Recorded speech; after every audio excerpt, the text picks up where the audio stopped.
This is so good, baby. I love this. I love this so much. Thank you. All Yeah, right, we're about the live. same. I mean, I think there's some hunger spice on here, but then that like, oh, that's why. Sorry. We're live. Hi, everyone. Thanks for tuning into today's Wolfram Institute live stream. Today we have Isaac Ramos, and he'll be talking about computation through smooth dynamics, simulating TKFTs. Isaac, go ahead. Thank you. First of all, thank you, Dugan, and all the team from the Wolfram Institute organizing this live stream for inviting me here. So as you said, I'm going to talk about computation through smooth dynamics, simulating TKFTs. So this is my project from the Wolfram Summer School 2025, which was mentored by Dugan Hammock, and it's based on the work by González Prieto, Miranda, and Peralta Salas. So basically, the outline of this talk is I'm going to start by introducing my work and the goals of this project. And then I'm going to review what Turing machines are, what computation actually means, and how to translate these computations into dynamics in the Cantor set. Then I'm going to talk about this construction, topological Kleene Field Theories, and I'm going to use them to simulate a two-state Turing machine, a simple Turing machine, and then how to generalize this idea to simulate any three-state Turing machine, and then finish with some concluding remarks and future goals. So let's start. So basically, in order to compute through smooth dynamics, we first need to ask what does it mean to compute. So in some sense, computing is transforming an input into an output. So our idea here is to construct a flow in a manifold that does this, transform an input into an output. So what we're going to do is we're going to take a computable function, an algorithm, we can think of this, and we are going to construct for that computable function a manifold with some vector field in it, in a way that we connect a disk to another disk. This is called Cobordism, and we can represent each of the inputs of the computable function by a point in this disk. So if we let this point flow through the vector field, it's going to reach an output point. So this output point, we can interpret it as the output of the computable function. So for example, let's say we take a computable function, for example, squaring a number. So there is going to be here a point representing the number 7. So if we follow the trajectory of the number 7, we are going to hit a point here representing the number 49.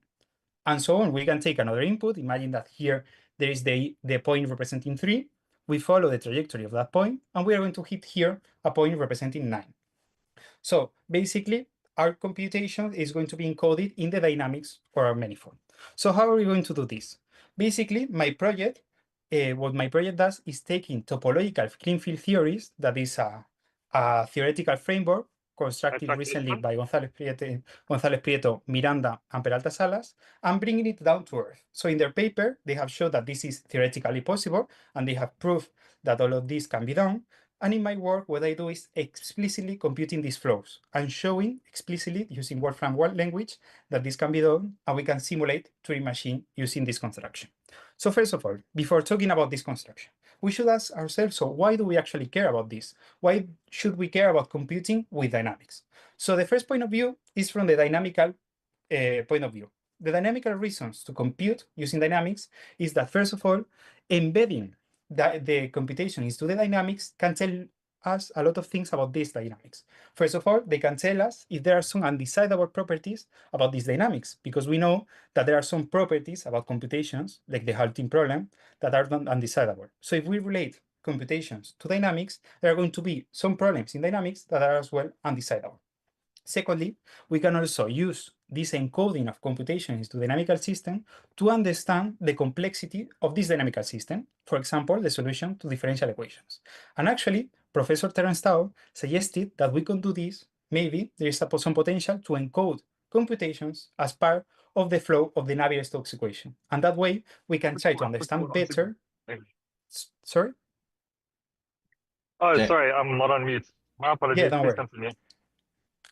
Perfect. So this idea of trying to embed computations into Navier-Stokes equation, and that way trying to understand these very difficult equations better. So from the other point of view, from the point of view of computations, this is also helpful, because maybe we can try to relate the computational complexity of the function we are computing with the topological complexity of the Cobordism. Also, there is some potential that this, for some computable function, this way of computing is actually quicker than classical computations. And finally, there is some potential for future work. And instead of introducing deterministic flows, using probabilistic flows and mimic what quantum computing is. Okay, so now let's talk about how does a TKFT, a topological Kleene field theory, work. Okay, so this is going to be a quite technical. I'm going to try to explain it with examples, but please, if you feel like you're lost or whatever, feel free to ask me. So first of all, we're going to use Turing machines for our work. So we are going to explain what a Turing machine is really quick. We're going to use this representation, kind of mimicking what a cellular automaton is. And basically what a Turing machine is a tape, okay?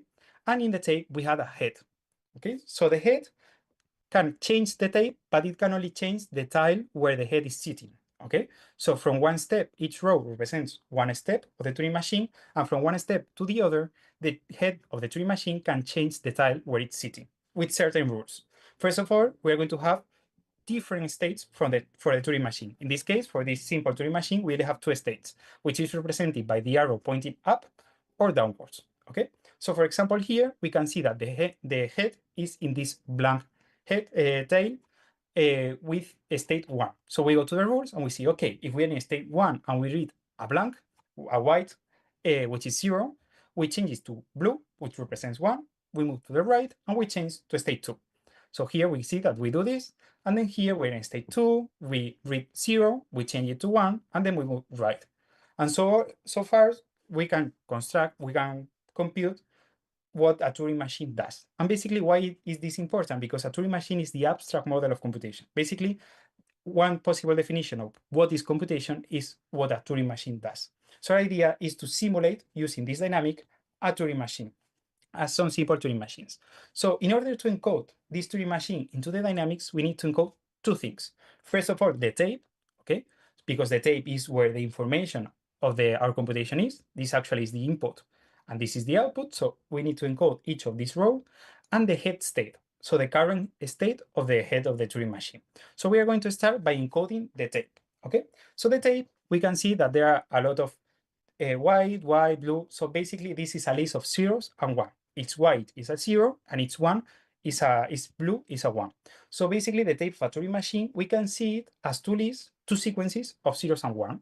We can take from where the head is to the right as one of the sequences, one of the binary sequence, and the left part as another binary sequence. So for example, if the first step of this Turing machine, this first step here, the tape, we can understand it as a sequence, the right sequence, which is 0, 0, 1, 0, 0, 1, and 0, okay? We assume that all the omitted tape is 0.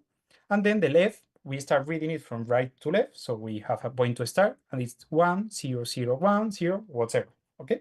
So this is the first step. We actually don't care about the head state right now, so that's why it's represented only by a circle. And the second step, for example, of this Turing machine is represented by this sequence and this sequence, the right and the left. So we can see that each step of the Turing machine basically consists on changing these two sequences. We are changing what is doing the Turing machine while computing is changing this sequence into this one and this sequence into this one. So in some sense, encoding the tape of the Turing machine is the same as encoding two sequences of zeros and ones, two binary sequence. And how we're going to do this into the dynamics? We are going to use the Cantor set. And actually, we are going to use a two-dimensional Cantor set. But before talking about the two-dimensional Cantor set, let's recall how the standard Cantor set is constructed. And we are going to use a video and animation by Robert Rees to let us recall how this works. Basically, the Cantor set is a subset of the unit interval, which is constructed in one of the possible definitions is constructed in an iterative process. Basically, what we are going to do is in this step, we are going to draw the middle third of what we have left. So first, we drop this middle third, and then from the intervals we have left, we drop again the middle thirds of each of these intervals. We can repeat this infinitely many times, and at the end, we get the Cantor set, okay? So this is a quick review. And basically, why do we use the Cantor set? Because another equivalent definition of the Cantor set is that all the numbers in the Cantor set, we can check that this is equivalent to the previous definition, are those numbers in the unit interval whose ternary expansion, the expansion in base 3, only uses zeros and 2. So basically, these numbers can be expressed using only two symbols, 0 and 2. So what are we going to do? If we have an infinite list of zeros and one, a binary sequence, we can take that sequence of zeros and one, multiply it by 2, and those are going to be the digits of our counter set point. So basically, if you give me a binary sequence, I can give you a point in the counter set. Okay, so what we are going to do with the Turing machine is, okay, I have two sequences of zeros and one. I take the right-hand side, the zeros and one, I multiply them by 2, zeros and twos, and then those are going to be the digits of my point in the counter set. So I do that with the right-hand side, the left-hand side, and I'm going to have 2 points in the counter set. One is going to be my horizontal coordinate, and the other is going to be my vertical coordinate. That way, I can map each possible tape of a Turing machine into the unit square. So I can read, if I have a point in the counter set, I can translate it into a tape of the Turing machine, and vice versa. If I have a tape in the Turing machine, I can map it into a point in the two-dimensional counter set. So let's see this with an example. So for example, let's say that we have this tape. So in this case, the right part of the tape is 0, 0, 1, 0, 0, 1. So what we do is multiply by 2, and these are going to be the digits of our number. So basically our number is going to be given by this, which is approximately this. And then this is going to be the horizontal coordinate. And for the left part, we are going to take this 1, 0, 0, 1, 0, and we're going to multiply by 2. And that way we are going to find out the vertical coordinate. And this way we can create a function that, given any tape of the Turing machine, I can map it to a point in the counter set, in a two-dimensional counter set that is represented like this. However, although this definition is very useful for computing, there is another equivalent definition, or another alternative way of seeing this mapping, which might be more intuitive for us. And it's basically coming back to this part, okay? Remember that this is an iterative process, okay?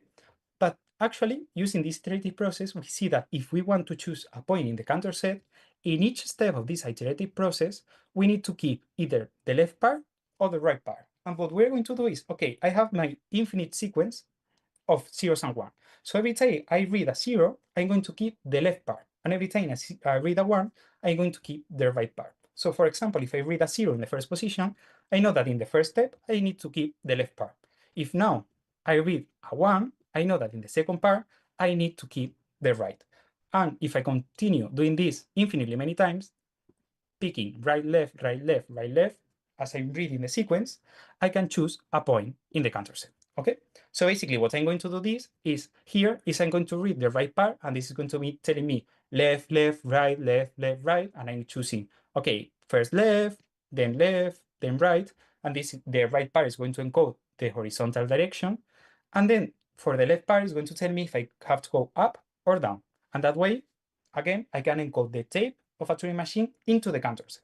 So now that we know how to encode this, actually, we can think what is actually doing the Turing machine. The Turing machine is changing the tape. Every tape consists on changing the tape. So as we know that each tape represents a point in the counter set, if I'm changing the tape, I'm changing the point. So basically, a computation of Turing machine is the same as moving a point around the counter set.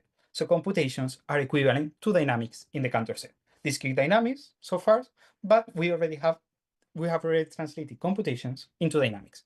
So we can see, for example, how a complex Turing machine moves a point around the counter set.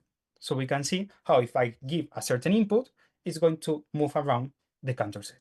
Okay, so now we have discrete dynamics, but the title of my presentation is not discrete dynamics, computation through discrete dynamics, it's computation through smooth dynamics. So we need to translate these discrete dynamics into smooth dynamics. So we're going to construct some smooth dynamics between two counter sets, implementing the action of a Turing machine.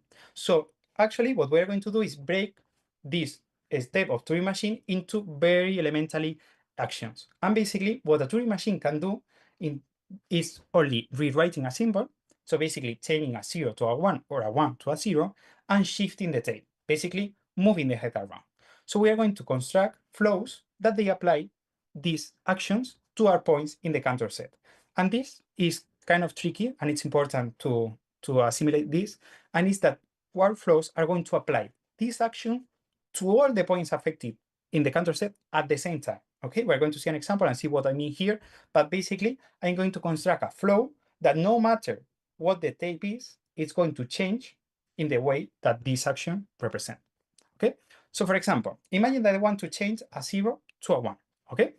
So that means that I can change any tape whose head state is reading a 0, okay, by a tape that has in the first position a 1, okay? So for example, here, I'm changing this 0 to a 1. I'm changing this 0 to a 1, okay? What's important here is that I'm changing only the position where the head is, because remember that a Turing machine can only change, or at least in our definition, the position where its head is, okay? So what's happening here? This tape, all the possible tapes that have a 0 where the head is, are represented by these points in the counter set. Why? Because this is the first digit of the ternary expansion of our horizontal coordinate. So since this here we have a 0, we know that the first digit in the ternary expansion in the horizontal coordinate is a 0. So we have to be in the first third of the counter set. And what are we doing? We are changing that 0 by a 1. So we are moving all the first third of the counter set in the horizontal coordinate to the third third in the horizontal coordinate. Basically, what we are doing is moving all these points here, all these tapes. Remember that each point there is represents a tape to these points here. We are changing a 0 to a 1. And what did I mean by doing this at the same time? I mean that these flows works no matter my tape. So for example, let's say that this tape is represented by this point. So this is going to move here and it's going to end up here in a point that represents this tape. And the same, if this is represented, let's say by this point, it's going to move around here and it's going to end up here, which represent this one. So we have constructed a flow that to all the possible tapes apply the change that we want, which is changing a 0 to a 1. We can do this again by changing a 1 to a 0, and it's very similar. In that case, would be changing this column here to this column here. Okay, so now that we know we have this flow that is implementing this computation, let's see the other case, which is shifting the head around. Okay, this is a bit more complicated, but not that much if you think about it. So basically what we are doing here is moving the head from one point to the left or to the right. Okay, in this case, we are moving the head to the left. So what's happening here? What's happening here is that I'm moving this to here. You can see here, the tape is the same. We are only changing where the head is. But there is a change here because remember that the head is telling me where I have to divide between my right tape and my left tape. So in this case, as I'm moving here from here to here, I have to add this 0 that was first in the left. Now it's in the right, okay? So I'm changing this, the right tape, to be this one, and this, the left tape, to be this one. You can check that this in our coordinates, if we translate that to our coordinates in the counter set, basically what we are doing here is shifting all these digits to the right. So we are dividing this number by 3 because we are in base 3. And then here we are shifting all this number to the left here. So we are multiplying the number by 3, okay? So this is the case where the head is moving to a 0, which is simpler. And if we are moving the head to a 1, we are adding here a 1, which is the same as shifting everything to the right, dividing by 3, and then adding here a 1, which is adding 2/3. And here we are shifting everything to the left, which is multiplying by 3, and then removing a 1, which is removing 2, okay? So this might seem kind of complicated, but at the end of the day, if you think through it and using the definition we use for our encoding of this tape into the counter set, you can work it out by yourself. And basically, what this gives us is a piecewise smooth math that implements these dynamics, and we can transform it into a flow between the two squares. So we can see that the first case, the case where we are mapping the ones with a 0, is represented by the blue flow, while the other one is represented by a red. Okay. In my simulation, I have only computed the flows in these parts, only in these 2 rows, but actually they can be extended to the whole unit this, but they are not really relevant for the computation, so that's why I didn't extend it explicitly. Okay, so now we know how to work with the tape, how to implement these dynamics, these computations into dynamics that represent the change in the tape. But we need to take into account what the head state is, okay? In order to encode all the Turing machine into our dynamics, we need to take into account the head state, the current head state of the Turing machine. And in order to do so, we are going to use the graph representation of the Turing machine. So basically, the graph representation of the Turing machine is a graph that that is equivalent to the Turing machine. Basically, what we have here in this graph is the nodes represent the different state of a Turing machine. In this case, the Turing machine has two states, Q1 and Q2, is our original Turing machine. And I have also added an initial state and a halting state, okay? So what is happening here? Basically, this is representing all the possible transitions between states. Basically, I start here in the initial state and I move quickly to state 1. And then these vertices, these edges represent the possible transition. For example, this one between Q1 and Q2 represents, okay, I'm in Q1 because I'm moving from Q1 to Q2 and I'm reading a 0. So I'm reading a 0, I write a 1, I move to the right, that's what this one represents, and I move to state Q2. So this edge here represents this rule. Then we have here another edge that is telling me, okay, I'm in Q1, I'm reading a 1, changing it to a 0, I'm moving to the right. I'm moving to state Q2. So basically it's telling me this. All this possible, this one is the halting, which is Q2 reads a 1 and halts, which is this edge, and this other edge is this other rule. So basically we can translate the rules of a Turing machine into a graph. What are we going to do to use this for aerodynamics? We are going to thicken the graph. So basically our manifold is going to be the graph of the Turing machine after the thickening. So the position of our trajectory is going to tell us the state of the Turing machine, the carbon state of the Turing machine. So for example, if I'm here, I'm going to be in state Q1 or whatever. And then in this state, as I have thickened it, I can embed a Cantor set, a two-dimensional Cantor set inside it. So that way, depending on where I am, I know the state, and depending on where I am in my manifold. And then depending on where I hit in the Cantor set, I can read the current state of the tape of the Turing machine. So that way, I can simulate all the dynamics of the Turing machine in this Cobordism. So right now, after all this theory, we're going to go to examples, and it's going to be easier to visualize what's happening here. But first, we're going to talk about some properties of topological Kleene field theories. Some important properties. And the first important property is that the topology of the manifold matters. Okay? We have seen that our manifold is constructed using the graph of the Turing machine. And this construction actually is only possible with a non-trivial topology in our manifold. Basically, we need the holes. Okay? These holes that we get by thickening the graph are completely essential, okay? And actually, there is some potential to relate this topological complexity to the computational complexity of the graph. Another important feature is that, as we have mentioned, the flow is generated by a smooth vector field. And there is an important feature of flows generated by smooth vector fields, and it's that trajectories do not cross, okay? The trajectories, if I have an initial point, is unique. So basically, I can rewind and go backwards in time. So that tells us that we can only simulate reversible Turing machine, which is actually not a very important restriction, because one can show that if you give me a Turing machine, a non-reversible Turing machine, if I add more states to the Turing machine, I can transform it into a reversible Turing machine. Okay? So let's go for an example. And it's going to be quick, easier for all of us to understand what's actually happening here. So we are going to simulate a simple Turing machine. This Turing machine we've been talking through the whole discussion. So basically, what we're going to do is thicken this graph that we have here, and we are going to get this manifold, okay? So basically, this manifold is what we get after thickening this graph, okay? So an important thing here, we're going to have 4 states, Q0, Q1, Q2, and halting, okay? So these 4 states, you can see that they are all in a line. So these 4 states are going to be given by these 4 squares, okay? So here is the initial state, this is state 1, this is state 2, and this is the halting state.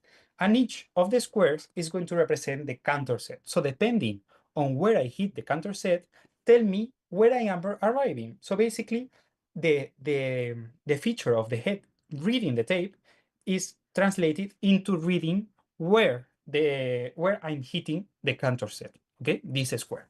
So let's go through a computation so we can understand what's actually happening here. So basically, this is my input. And if I translate this input into a point, this tape into a point in the Cantor set, I get this point here. So if I start, I go from Q0 to Q1, the same way that here I'm going from Q0 to Q1. So I go to Q0 to Q1, and then I hit Q1. So I notice that I hit Q1 and the head is reading in the Turing machine on the right as 0. So why does the flow knows that the Turing machine is reading as 0? Because a 0 is represented by the left part of the square.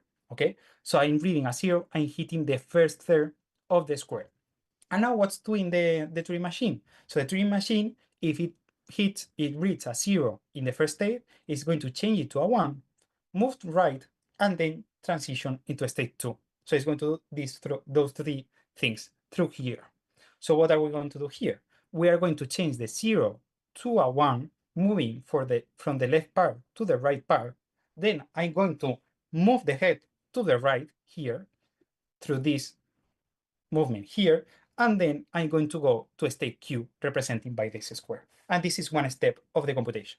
And we can see that now I'm in state 2, as you can see here, and I'm hitting the square on the left part. What does it mean? That I'm reading again a 0.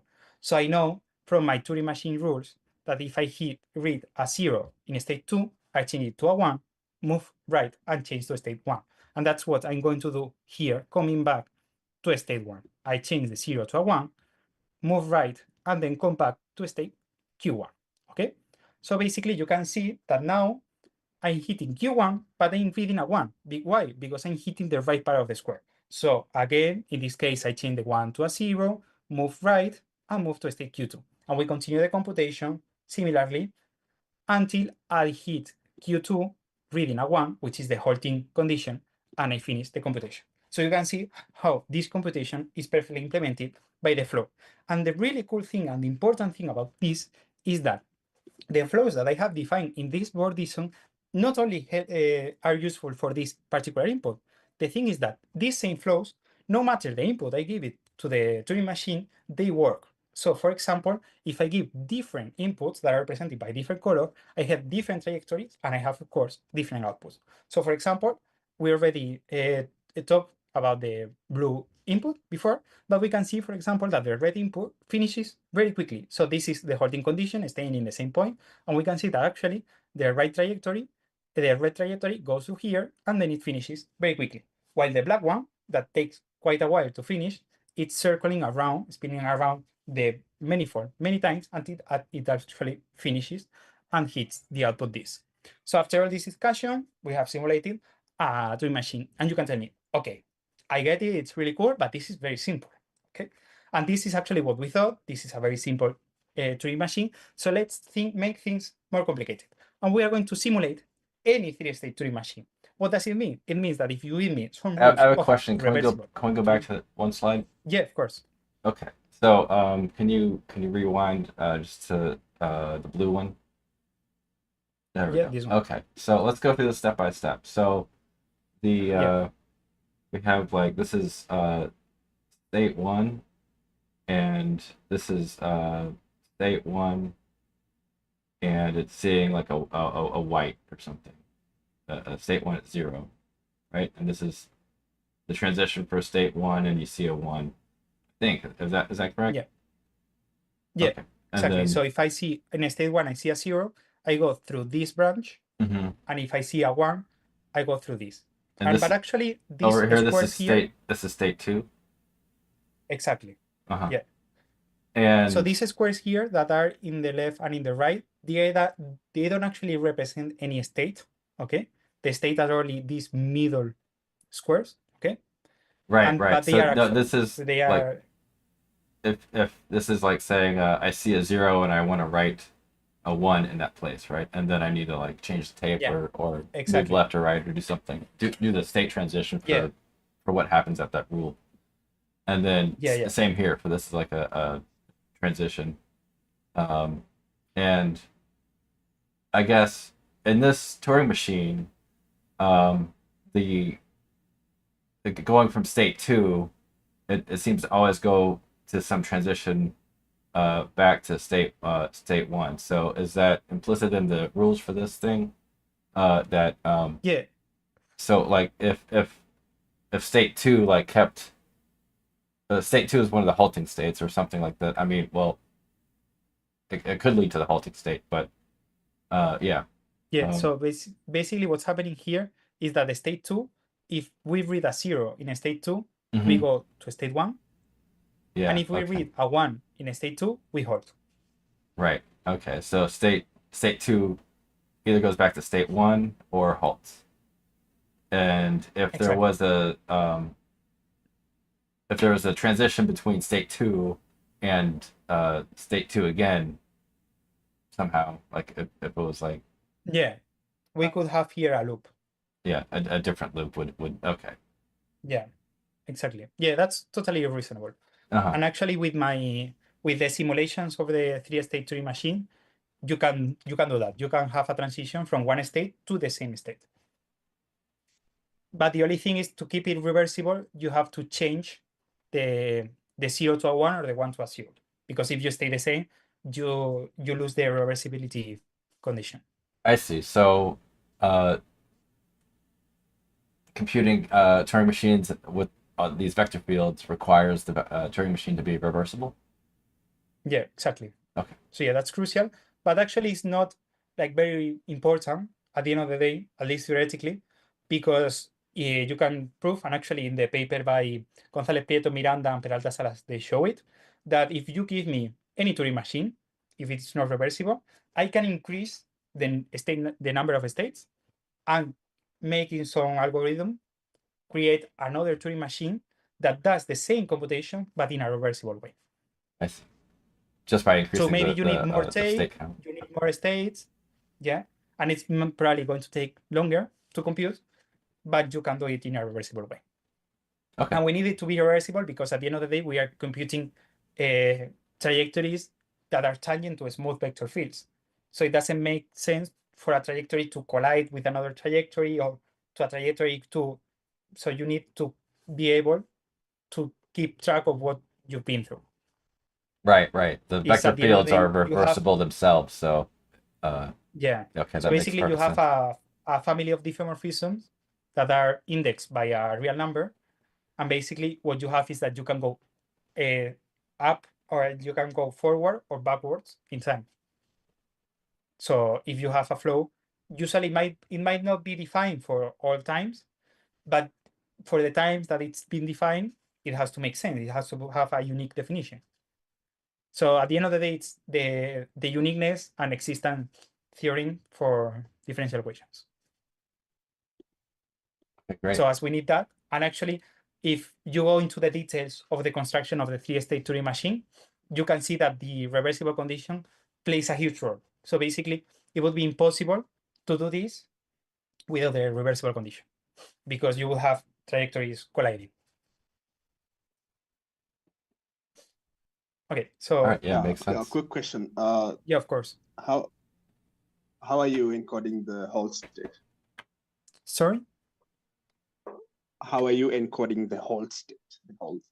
Yeah. So the whole state, basically, what I'm doing here is that I know, in this particular case, we can talk about the general case later, that if I hit state 2 with a 1, okay, I halt. That's my halting condition.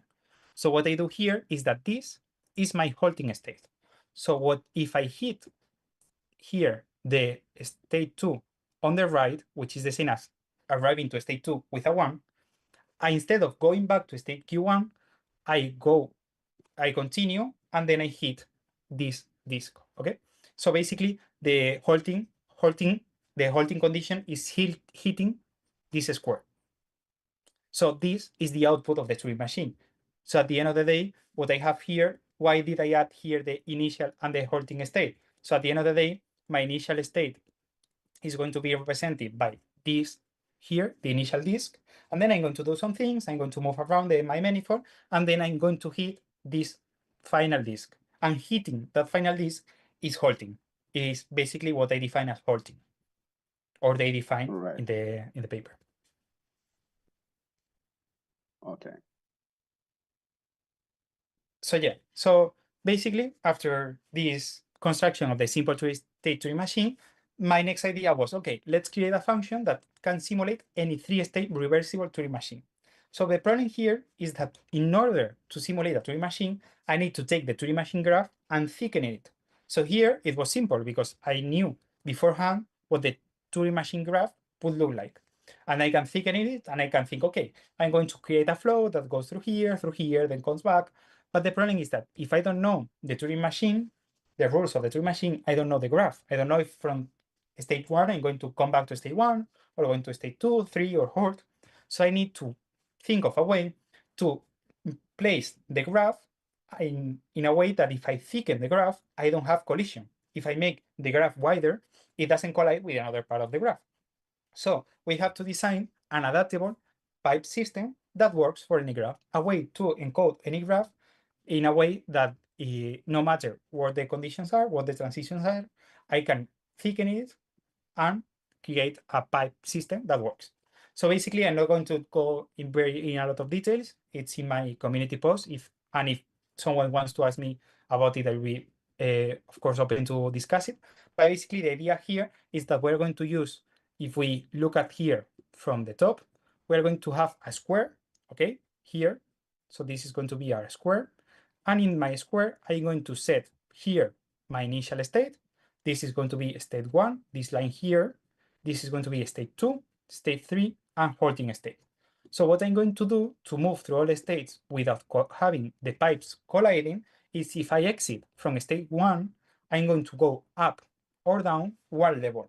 And then I'm going to move through this level towards the state that I want to transition to. Then if I'm going from state 2, I'm going to go up or down 2 levels. And then I'm going to move through those levels that are only reserved for pipes coming from state 2. And then if I'm coming from state 3, I'm going to go up or down 3 levels. And then I'm going to move through these levels wherever I want to go to without colliding, because those pipes are, or those levels are reserved only for pipes coming from state 3. And then if I ever have to hold, for example, here, if I'm coming from state 3 and every one I have to hold, I just go through the middle and I hold. So this way, if you give me any rules for a Turing machine, I can compute where the pipes will go through. So for example, for these rules, I will have these pipes.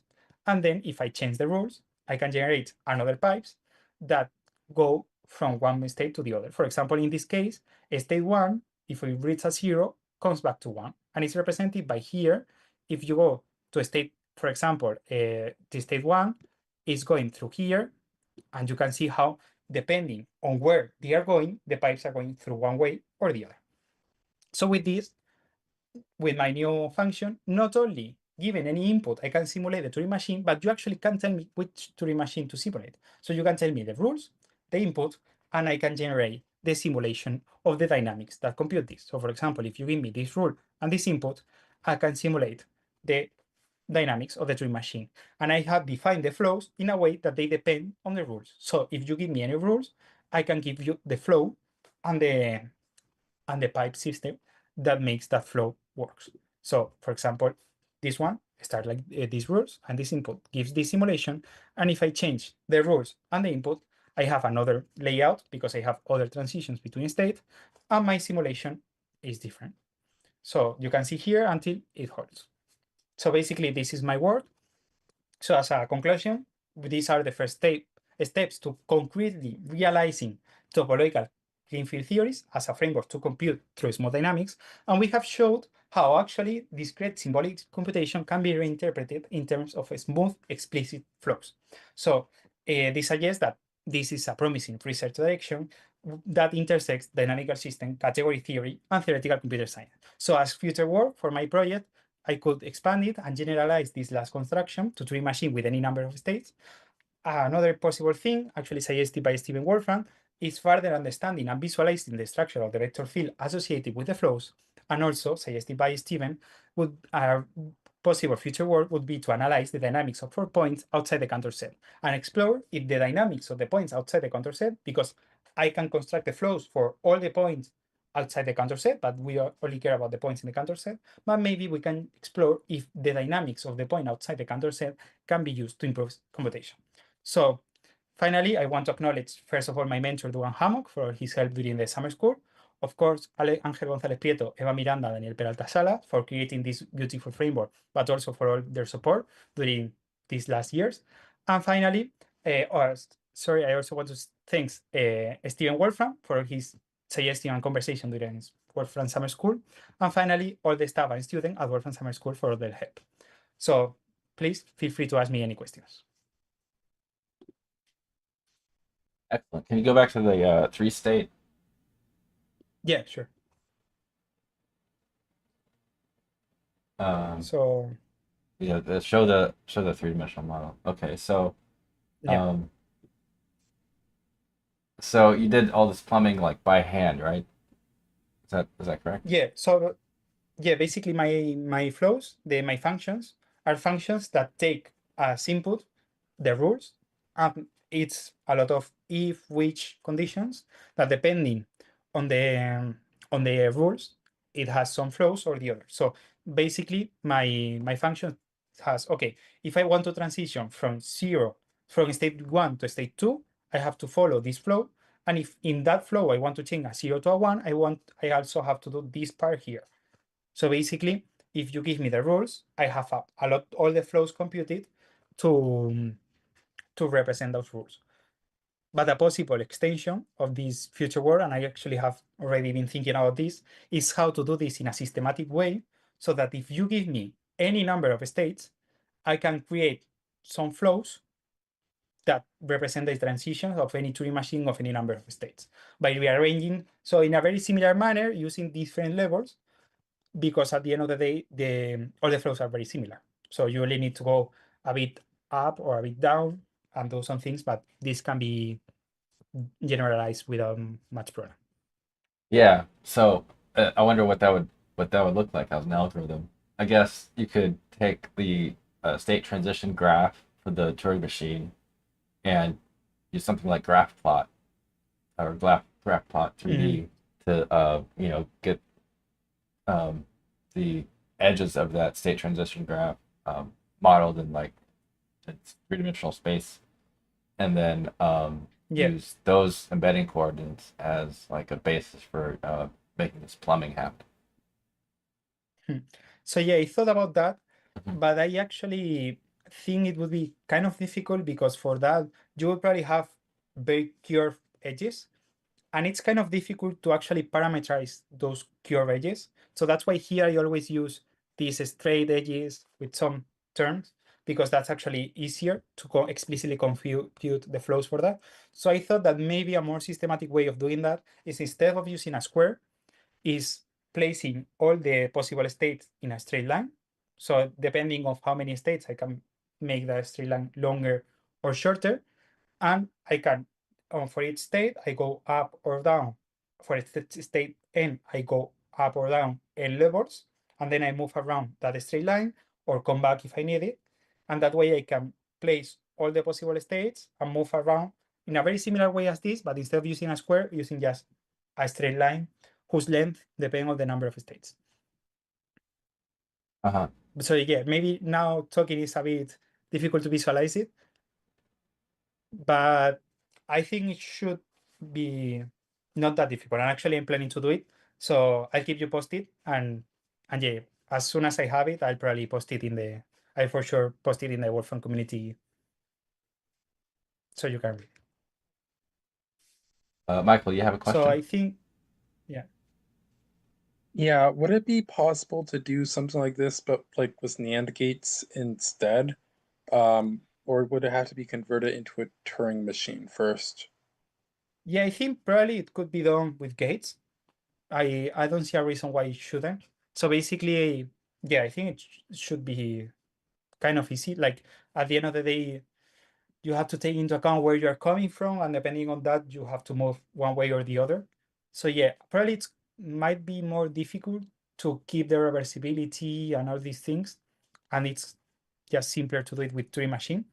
But actually, that's an interesting question, because I've been talking about Turing machines, but actually the way they introduce it in the theory, in the paper by González Prieto, Miranda, and Peralta Salas, is that they are in the theory, in the topological Kleene field theory definition, they don't actually talk about Turing machine. They talk about partial recursive functions, and that's why they call it Kleene, because Kleene was the one that introduced computations through partial recursive functions.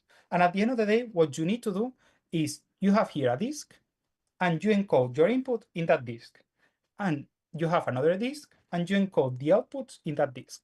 And then you have to construct a flow from here to here. So in my case, and how they prove that this can be done is using a Turing machine, okay? But that doesn't mean that the Turing machine is the only way to do it. As long as you transfer this input into an output in the same way the partial recursive function or your computation would do it, it's fine, okay? So the easiest way to visualize it is using a Turing machine, and the simpler way to construct it. But if you can do it, if you can manage to construct a flow that does this without mentioning any Turing machine or whatever, it's completely fine. Basically, what you have here is initial disk. I can read from those initial disks the inputs and the outputs from the final disk. And I have a flow connecting one to the other. That's it. And actually, one of the ways that potential ways of surpassing, of having a more powerful computation or a quicker computation is creating a flow that doesn't come from a Turing machine, that maybe uses the property of the flow, of the dynamics, to compute in a quicker way. So yeah, it's the Turing machine is only a way to bring it down to earth, but as long as you manage to move the input to the output through a smooth flows, it's fine. Yeah, so Okay, NAND so gates would be I a guess little it'd probably bit. be better to use like Yeah. Topological gates would work better, I guess. Yeah, Well, sorry, for like a I gate, think, like I think NAND gates would sort of be like a different story than smooth vector fields, vector flows. So like with the NAND gate, it's like you have two wires coming into the same like object, and then it has Yeah. to decide like, oh, is there 0 or 1 coming out of that? So like yeah, so the output would be yeah, but maybe you can encode the first wire in the horizontal coordinate and the second wire in the vertical coordinate, or do something like that. well, if you have two You have to vectors use a coming into the Topological same gate. point, they either have to like align. I don't know. It's you're getting vector flows colliding, and that's Yeah, but what I mean is that maybe you can encode you don't need to encode the first wire. You can maybe encode all your wires in a binary sequence, okay? Or maybe or what's the current state Hilbert of curve? sorry? Maybe you could like put it inside of this like Hilbert curve, so it's like some Mhm. point in some lower dimensional space. Yeah, Actually, could you yeah, use a probably. Hilbert curve instead of the Cantor set here? I'm not sure because I'm not very familiar with the Hilbert curve. space But filling curve. yeah, Yeah, I mean, a Hilbert curve would take all these points on the Cantor square, and then map them back to some real scalar value on the parameterization of the Hilbert curve. So it'd be interesting, but it might not be. But Like, yeah, at the end of the day, you have a lot of room. And actually, I have done this in 3 dimension, but you can actually use these dynamics in even bigger dimensions. So maybe if you need it, you can, instead of moving from a disk in 2 dimension into a disk of 2 dimension, you can move from a disk in 3 dimension in a Cobordism of 4 dimension into another disk of 3 dimensions. So if you need more dimensions, or at the end of the day, you can, as I said, maybe you can try to encode if you have many wires, you can try to encode the information in a different way. So you can encode the information of different wires in the same coordinate. So yeah, but it's open. So this is really new. And actually they published the paper at the beginning of this year.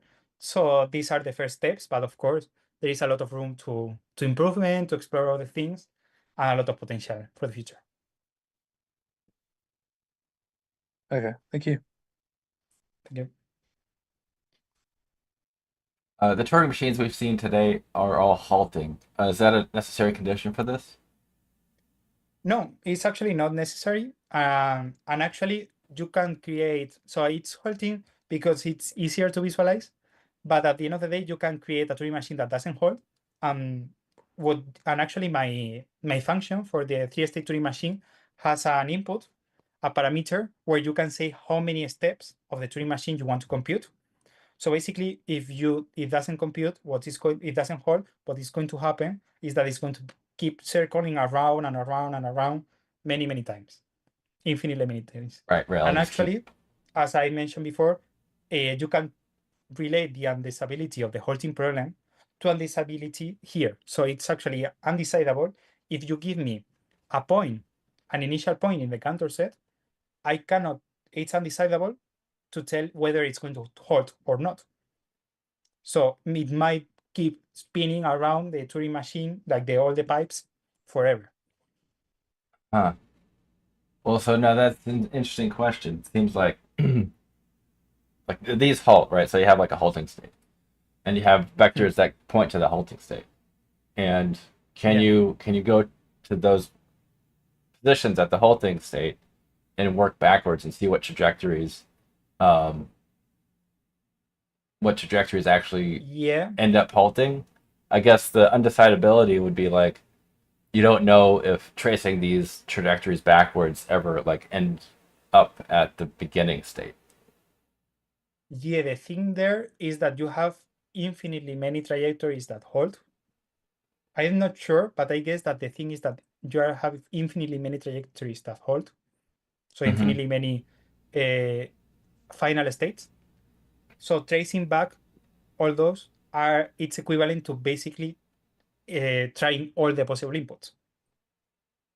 And of course, if you try all the possible inputs of any Turing machine, so it's this so principle if you pick one, in order to know, if you pick one halting position at the final like Cantor set, and then so that's like saying I'm picking a final condition on that tape, and then saying like, okay, well, if you reverse that, would you get to a beginning position, an initial position, an initial position that leads to a halting state?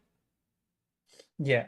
Okay. So that could happen, but it could also happen that it leads to first that you don't need every point in the output disk doesn't need to come from an input. So it could happen that even if you take an output point, it could loop forever inside. So this is kind of weird, but this could happen. I'm not sure if this in this particular construction with simple Turing machine would happen, but in the general theory of topological Kleene field theories, it could happen that there are some final output points that doesn't come from an input point. Yeah. And it could happen, and you are circling around the Cobordism, or maybe it's even undefined. You cannot define the flow for an infinite amount of time. So that's treated in the paper better. But at the end of the day, you can think of this as between the input and the output, you have a partial recursive function.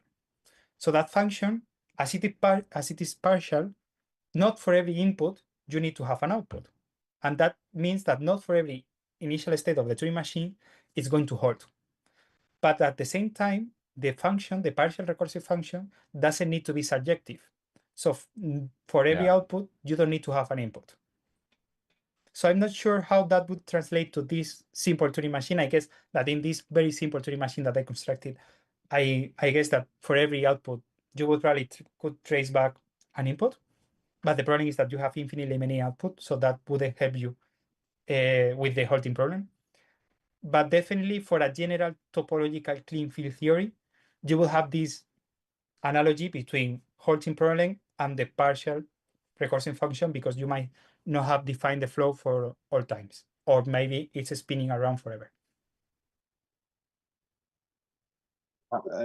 If you kind of selecting one section to be the halt state, then is it like the rules? Do you select the rules as well? Like, do you have a way to select which rules should be running the system, or do you like, how do you decide which rule to do that so that it does what you want it to do?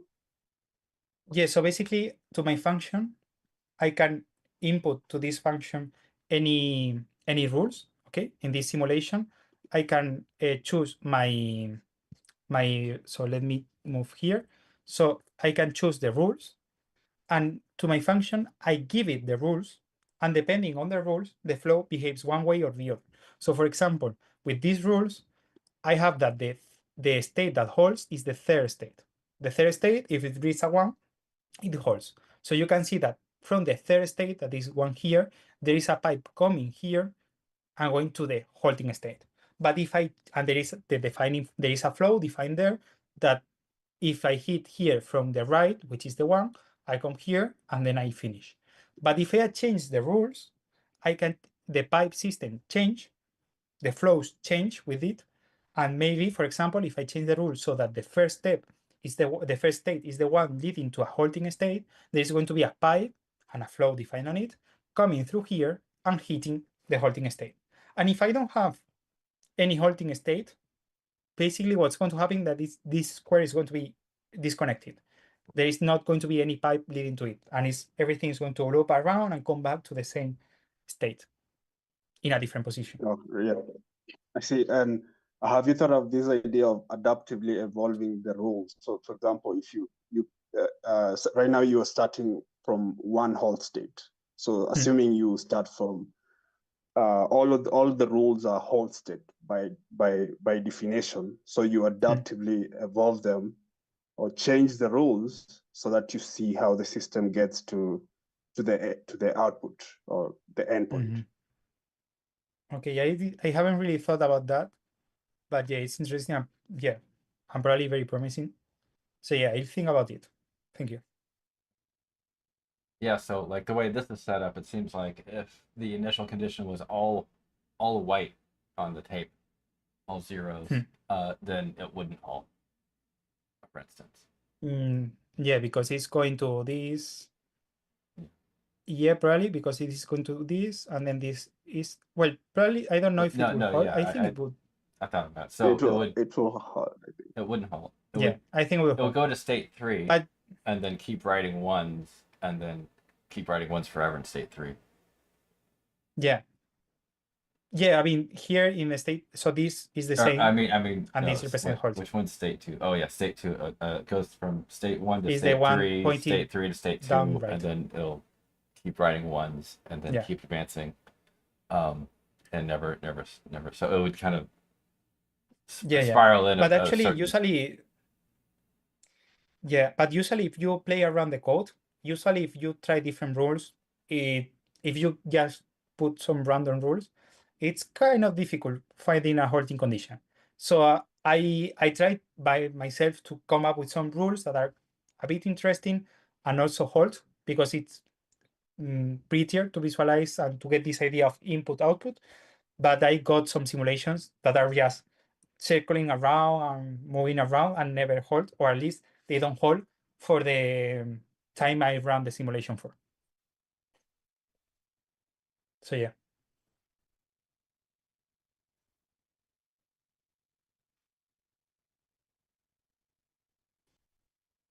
Really cool. Thank you.